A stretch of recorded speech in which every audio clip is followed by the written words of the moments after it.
What's good, gang? So, honestly, truly, the video that you're about to watch was probably made like last month, and I'm just holding myself accountable by uploading it.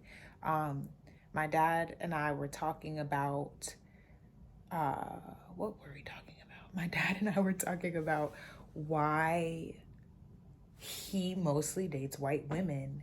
Um, and it started as a conversation that was like a joke, like I really don't ever see you dating a black woman. But then his inner child actually started to speak. And I was like, let's capture this on camera because I just think it's really powerful to watch other people speak their truth and give context behind why they are the way they are. And for a lot of black women, we tend to judge black men who choose to be with white women. And I'm just encouraging you to listen to my dad's story, and it'll just give you some context so that you can stop judging all black men that are with white women, because they're not all with them because they are anti-black women. So check it out. It's pretty long. It gets long-winded. You might want to roll up something, drink some wine if that's your thing, sip some tea, whatever your thing is. Yeah. I hope you choose to watch all of it and share it with somebody else who is like anti-interracial dating, all that stuff. How do I want to cue it up? Well, yeah, just jump into it. Just tell your story. All right, so this starts from a kid, being a kid. I remember, okay, my dad came from Trinidad, all right? He came here and you see I start laughing because I can see my parents sitting here telling the story and I laugh. He came from Trinidad in 1954, I think it was, to go to college. And he went to the University of Iowa. He went to all these different schools. He got his master's degree in physics. He graduated from NYU in 1959. Wow. No black people. It was like, what? Yeah. Okay. Very, look, just like me. Yeah. Might even been a shade or two darker than me. At the same time, in Aiken, South Carolina, was my mother, who she grew up in the South on a farm. My parents, my grandparents had their own farm, their own business, everything. My Interesting enough, my grandmother was on the darker side. My grandfather was very light, very light. My great grandmother was half Irish. So my grandfather was very light skinned, and all of the kids, even though my grandmother was a little on the darker side, she had some, I forgot what tribe. I think it might have been Cherokee. Blood in her, so she was dark skinned but had kind of straight hair, and so but all of the kids came out very light. My mother met my father when they were in college, and well, actually no, I take that back. They met after they got out of college, but they were both. He was doing an internship at Montefiore Hospital in the Bronx, and my mother was working there at the time, and they started dating, and my mother took him to South Carolina to introduce him to my grandparents, my uncle, the one that got killed in Vietnam at the time. He was still alive. He was there. The rest of her siblings were in the New York, New Jersey area. She introduced him and said, I'm gonna marry this guy. Well, what does he do? He's a physicist. First of all, they didn't really even know what a physicist was. Yeah. But, okay, but he's so black. Aren't you worried about what your kids are gonna look like? Now, here it is. You have a black man who's a genius wanting to marry your sister, who's also very intelligent, and your concern is, what are the kids gonna look like? Yeah. not wow, you know, what an intelligent person, what a great provider, all of these things. So that still follows us today. well, we fast forward to here comes Carl, little dark-skinned baby, and I'm off to school. But where we grew up in New York, we grew up in kind of a middle class / upper middle class neighborhood. The majority of my friends growing up were white.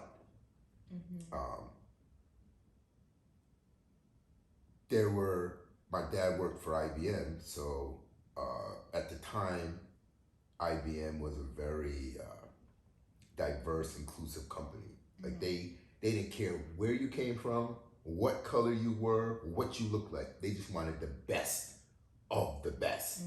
So a lot of people that my dad associated with at work were from India, from Africa, from these places, but they were very intelligent. So they weren't, I didn't grow up, I knew about racism. I knew about these things because I was taught it from my parents, but I didn't necessarily live it.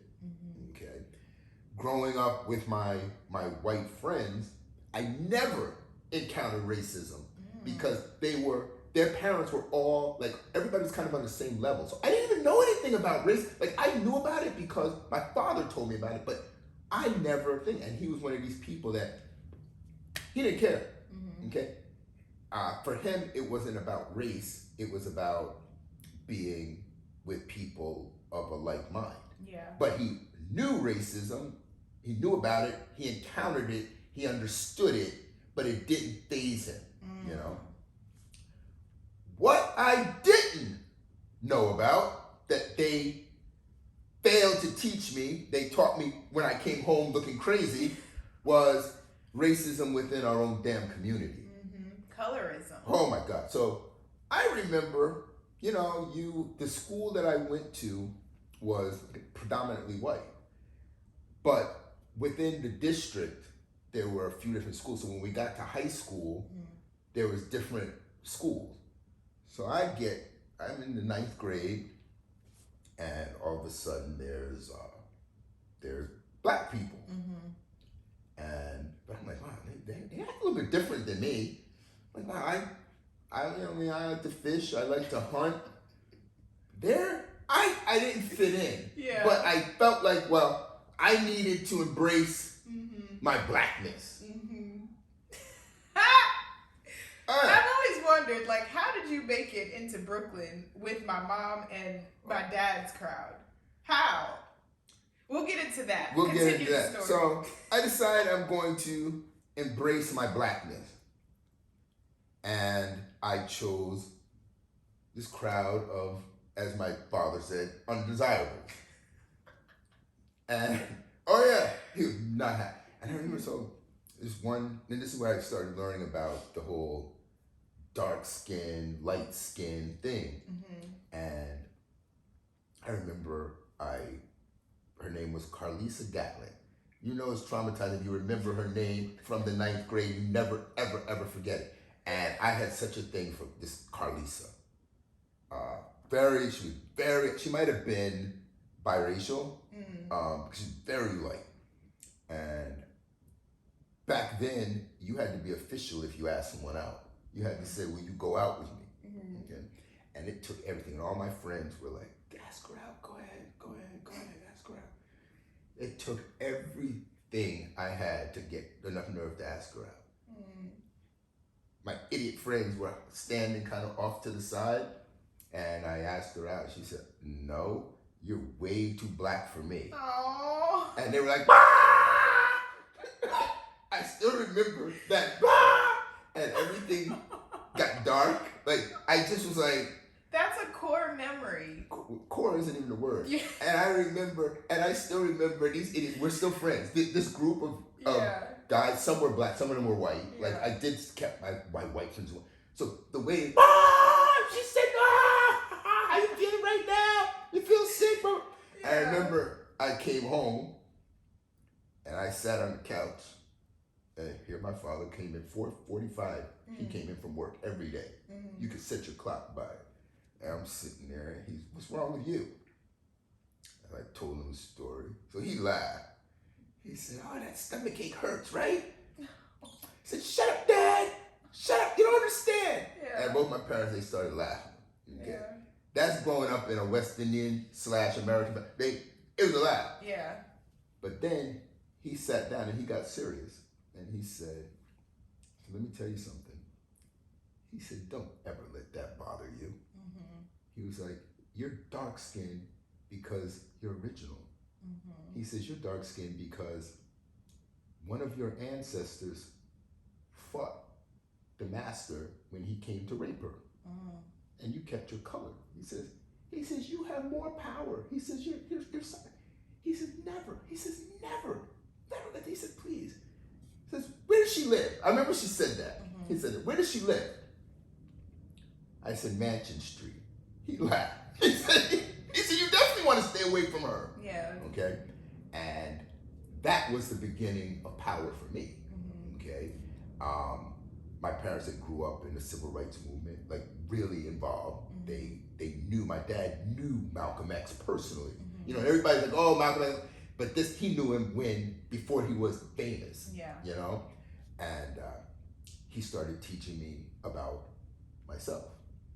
And I remember growing up trying to get a date with a black woman, girl, you know, in high school, was hell. Yeah. Couldn't get it. It wasn't happening. But the white girls were always like whatever, like they never saw light, dark. Yeah. What the white people saw was black.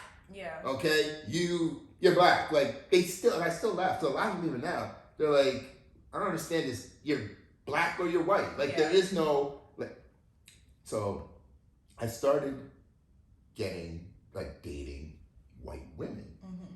And then I just started dating all sorts of women. Like I would date black. Eventually there was, you know, I met a few black girls, women, whatever, who were willing. Yeah. And, you know, thing.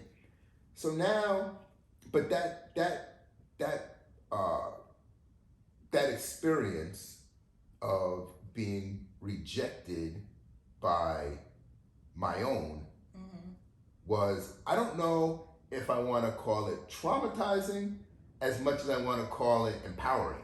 Because for me, it taught me to be very open-minded. Yeah. Like I never even felt comfortable around a lot of black people. Okay? To answer your question, how I ended up in Brooklyn, I was like, I'm gonna try this again. I'm like, what? Yeah. It just doesn't add up. I said I'm gonna try this again.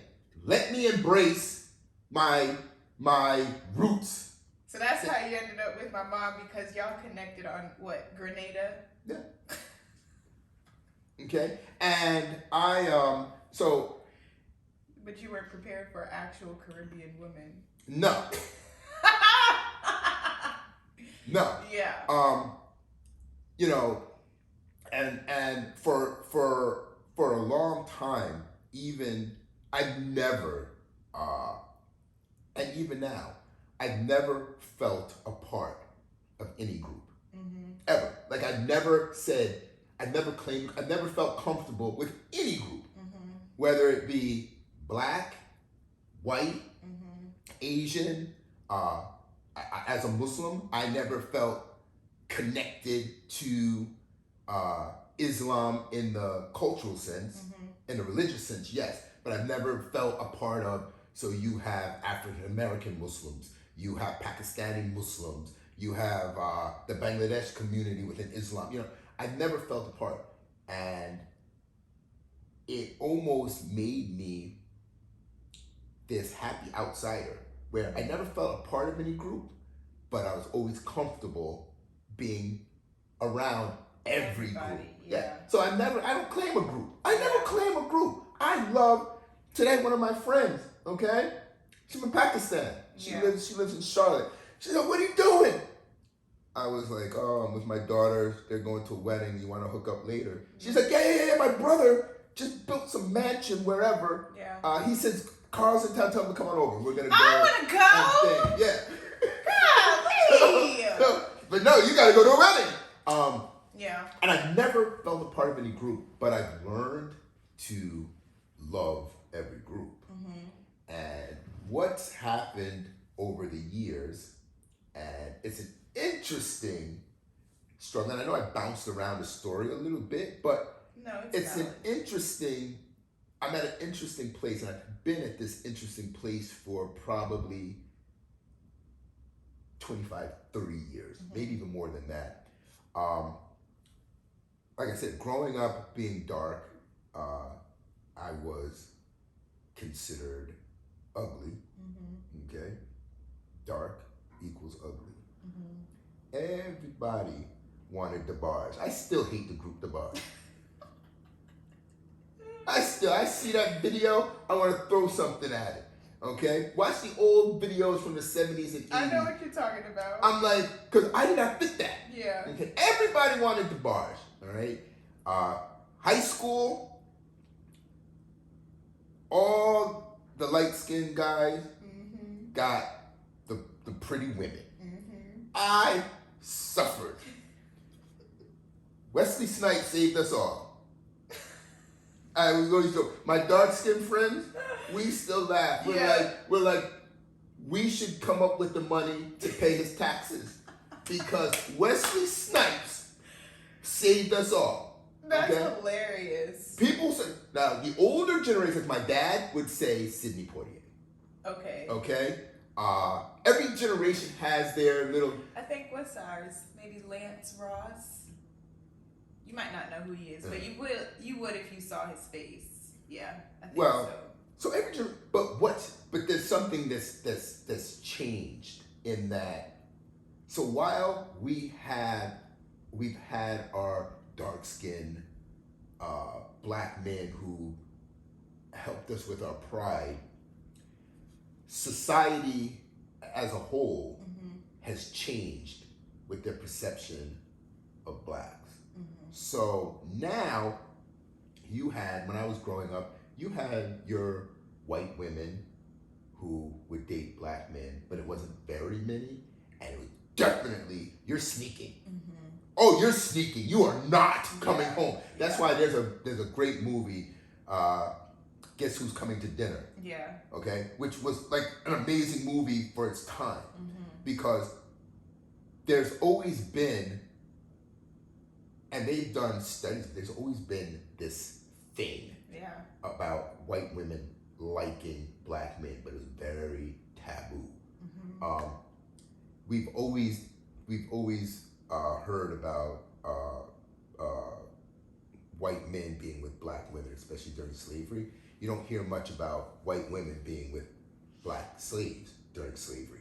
And I would love to do research on that. I've always said that I would do some research about that and maybe write some sort of book. It'll probably help you in your world because you date mostly white women, and it would help you I know you don't care about like black women side-eyeing you, but if you were able to make it make sense, then a lot of black women wouldn't be able to even tell that story of like, oh, the black man, he doesn't want to be with the black women, he just likes white women. And white women would also not get so much of a bad rep because a lot of black women think that they're doing it on purpose as like a little jab. So I can't lie, because the yoga studio owner, she's white. Her partner's mixed, but he's a black man, and I could feel that energy between us. It wasn't that on my end, but I could feel it on her end. So it is there, but it's like I know that there are layers to it, and so that's where these type of stories come into play. So in my case, I date everyone. Like well, since I've known you. Right. I just date a lot, so Everyone, yeah. Deborah and I made this joke. You had said, you mentioned somebody in text, and he was like, "You think she's black?" I was like, "No, you know she is not black," and we just busted out laughing. Well, we don't even assume that anymore, but it's not. It's really not it's not a negative thing, and no, I promise. But we just laugh about it because we're like, nah, she's most likely white. Well, I laugh about it because I don't really care. So what happens with me? What happened with me is I've learned. So okay, let me go back to the whole Wesley Snipes. He brought beauty to black men, and we went from being these unwanted beings to being wanted by everyone. Okay, by everyone. Yeah. And what I find has happened is I have a friend that we laugh about this all the time because I had she's black, very light skinned, and I had such a thing for her in high school, and I couldn't even get in the front door. And she says, and all her boyfriends were all light skinned. So we talked about this, and she said, "You should have said something, Carl Jack. I always liked the chocolate man." No, you guys did not. You guys are lying. I said, everyone I know, all of my black friends, no, I always loved the chocolate. No, you didn't. Because if you did, I would have been in the mess that I was in. Where were you all? Yeah. Okay? Where were you? So it sounds like, I know you said, if I was listening correctly, you said that it's a mix between being traumatized and empowered. And I think, I do think that to a degree, black women did traumatize you. Not black women, but there is some trauma there. I don't know. I don't know if I want to call it trauma. Maybe not trauma, but it impacted you. I would definitely say there's a bit of anger in that it's like, okay, wait a minute. You didn't want me then. Yeah. You wanted him. Now he is bald, 700 pounds, okay, and can't walk up a flight of stairs. Yeah. Now all of a sudden, you're like, oh my God, Carl, you aged so well. I had such a thing. Why don't we? No, you didn't want me then. Now you're angry at not just the white woman, because now you have the Asian woman, you have the Indian woman, you have all of these women who want your all of a sudden now I'm your man. Yeah. You're taking all of our men. Nazi hush.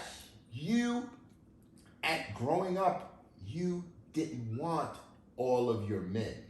Okay? Now see, that's where I can hear the impact and a bit of the trauma, because not all black women are like that. No, and those are I just came off a cruise. I took a cruise a couple months ago with two of my friends from high school who are black. And they said something, like we spent a week on and they laughed. They said, you know what, Carl? They said, we like you because you'll date anyone. Okay? So I date, but it has to be a type. It's a type of black woman. Certain type. We're not doing bonquisha. I knew you were about to We're not doing it. I'm not doing it. Okay? We're not. You have to fit into my mold. I'm not fitting into your mold. What is your mold? Okay. My mold is you have to be, and I hate this word I'm going to use, but I'm going to use it. You have to be organic. Okay? You have to eat right. You have to exercise. You have to believe in education. Okay? Listen to these things, ladies. You have to believe in education. Okay? You have to be open-minded. You cannot play the victim. I don't want to hear the white woman is doing this. Learn from the white woman. Yeah. Whatever it is that you think that she's doing, however she do. My dad used to tell me. He said, "Listen." He says, "You want to make money? You want to invest?" He says, "You invest where people who are wealthy invest. They might be investing $100 million. You invest $20. It's the same thing." I have an aunt who literally, she was a maid. Okay, she was a maid and for investment banker, And the banker paid her and said, listen, every time I pay you, put $60 in this account. She retired a millionaire. Wow. Okay? We don't want to do that. Oh, the white man's keeping. Yeah. Okay? I don't like the victim mentality. Yeah. I don't want to hear it. Yeah. Okay? You're angry about the black man dating white women. Well, go date white men. That's okay? not the answer. Okay, that's part of it. That's not the answer. What are you angry? What are you That's angry not the about? Answer. Okay, my question to people is, what exactly are you angry about? I have a good friend of mine. He's a prominent attorney in Atlanta. Okay, filthy rich.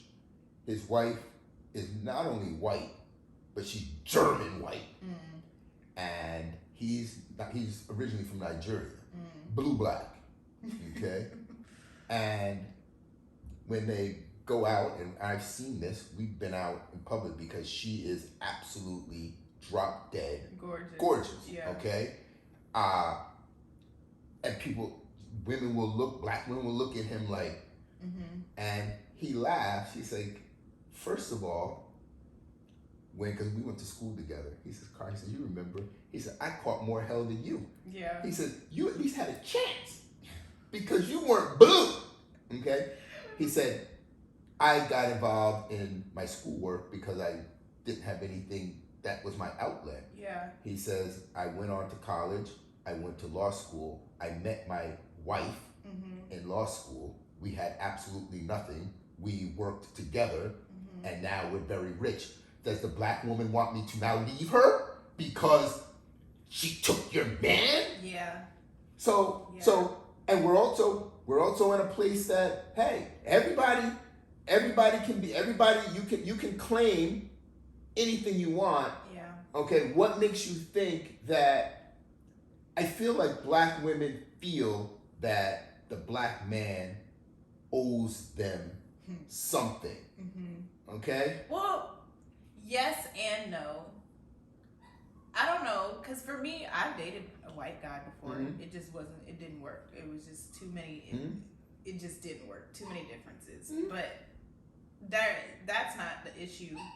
I think there are some women who think like it's important to keep the blackness as far as like the bloodline goes. I feel like that might be part of it. It'll stay there if you marry somebody white. You're black.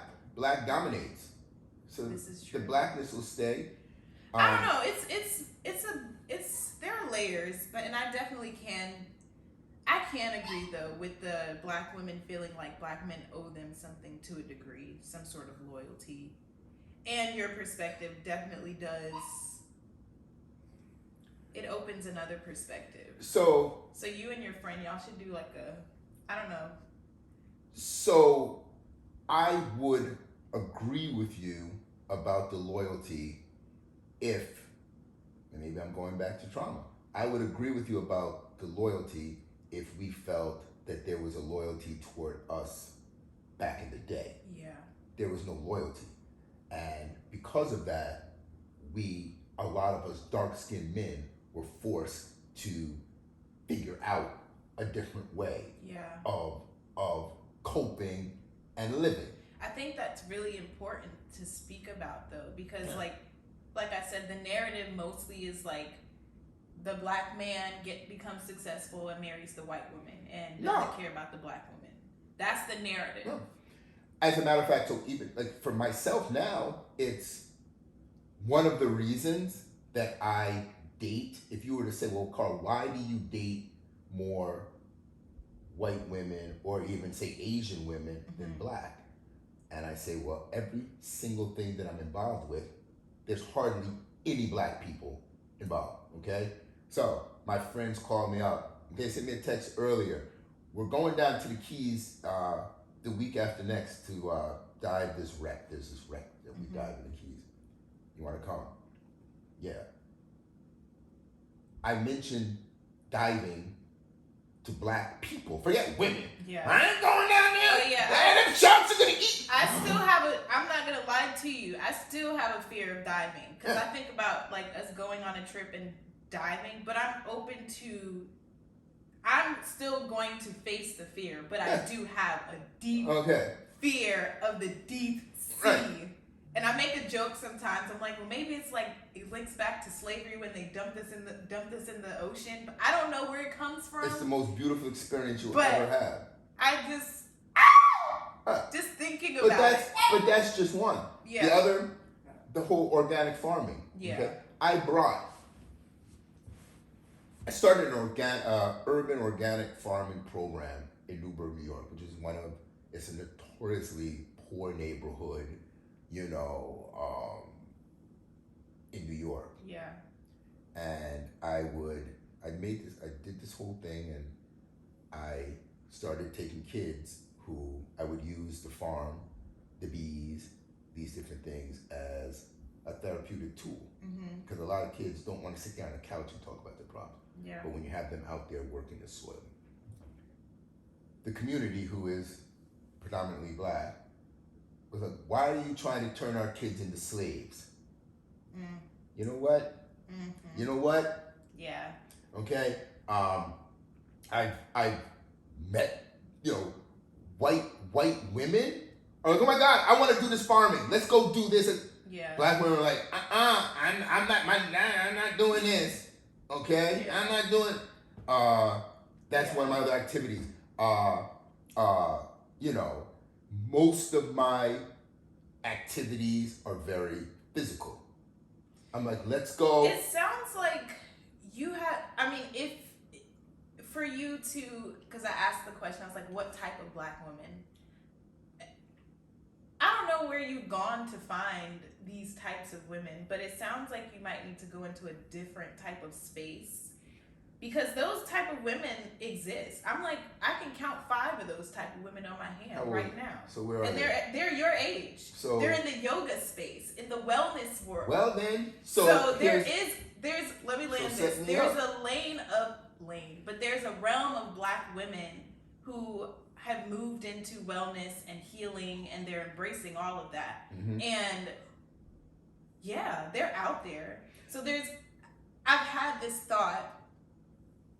I'm like, I still can't fully see my dad with a black woman, but if he was with a black woman, it would have to be a certain type of black woman. Yes. And I can see you being able to like heal in another way alongside a black woman who can understand what it is that you've dealt with or been through or whatever. So I'm a little. We're gonna start a dating show for my dad. I'm a little bit different though, in that what I do despise, I'll tell you the black man that I do despise. I despise the black man who refuses to date a black woman. Yeah. See, I don't refuse. Yeah. I am open to date anyone. Yeah. Okay? I refuse, but you have black men today who will not. They will absolutely will not. And they'll use some nonsense as, oh, they're so aggressive. Well, they're aggressive because you're probably a punk, and that's why. But that is not my reason. Yeah. Okay? That may have been my reason at some point in my life. I feel like I've evolved in many different ways. Yeah. At this stage in my life, it's a matter of finding that person who matches my lifestyle. So there's a big joke. I go to a gym. I go to a really kind of exclusive gym. And I've been a member there for 13 years. And it's the same 15 black people. And we're friends. Yeah. We're all friends. And one of the women, she's older than me. She's probably 68, 70. And she always jokes. Because she said to me the other day. Yeah. She said, man, she says, these white women, she said, they're going to take over. Because, and she's funny. She's 70 years old. Yeah. She's quiet. She says, look at her. She said, I grew up, she's from Mississippi. She said, I grew up, they were like this. Now, they're like this. She said, I told my husband I would kill his ass. I will kill him because, and we laugh. So there is, and this group, but then I watch this woman and her friends at the gym because she's retired now, and her friends, there's a couple, it's her, there's another black woman, and then there's like 5 or 6 old white women as well. And they do their yoga, and the way they talk, they're friends. And oh, where are we going for lunch? And the color barrier is, as far as I'm concerned, non-existent. It's gone now. It's gone.